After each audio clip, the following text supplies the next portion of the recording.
Saat pertama kali Imam Bukhari itu ke Baghdad, ke Irak, ibu kota Irak, ya, itu ulamanya terkenal, sangat berbobot. Dan kalau ada ulama yang punya nyali bertandang ke kota itu, pasti akan diuji oleh ulama-ulama setempat itu. Mereka mendengar Imam Bukhari akan bertandang ke negeri mereka, ke Baghdad. Maka ulama-ulama Baghdad itu berkumpul bersepakat untuk menguji kemampuan Al-Imam Bukhari.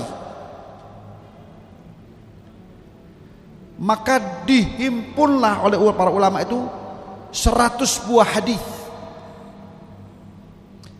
Lalu 100 buah hadis itu diacak oleh ulama itu, sengaja diacak. Matan hadis A itu dikaitkan dengan periwayatan B, yang periwayatan B dikaitkan dengan hadis sebaliknya, hadis A. Voilà. Karena dalam hadis itu ada dua komponen. Yang pertama matan hadis, bunyi sabda Rasul sallallahu alaihi wasallam. Yang kedua sanadul hadis, yaitu mata rantai periwayatan hadis dari mulai Imam Bukhari sampai kepada Rasulullah sallallahu alaihi wasallam.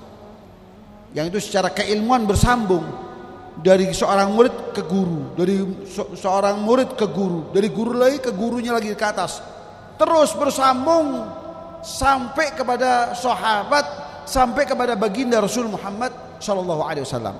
Mata rantai itu disebut sanad. Mata rantai itu pula lah yang menentukan keabsahan sebuah hadis. Nah, itu matan A diacak dengan sanad B. Sanad B digandengkan dengan matan C, misalnya begitu. 100 hadis itu diacak.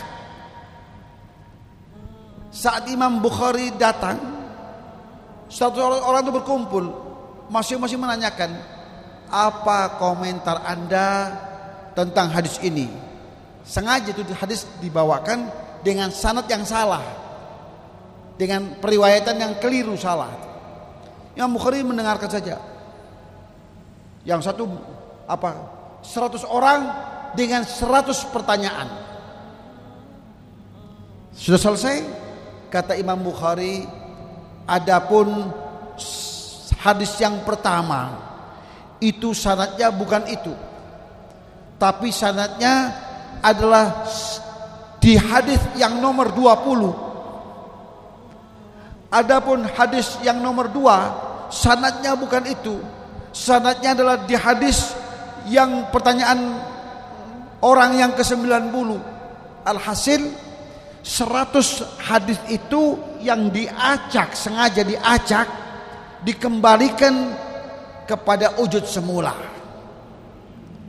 Matan A dengan periwayatan A, matan B dengan periwayatan B, matan C dengan periwayatan C. Begitulah.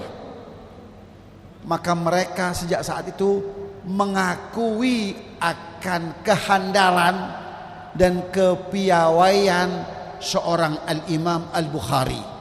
Maka mereka rame-rame kemudian menyatakan, ma rawahul Bukhariyu jawazal qantarah.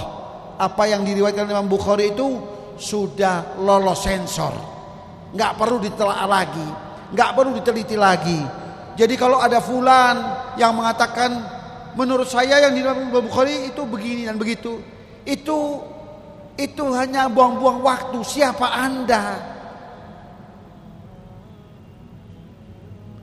Karena sudah teruji dari mulai Imam Bukhari dan abad-abad yang berikutnya sudah diuji.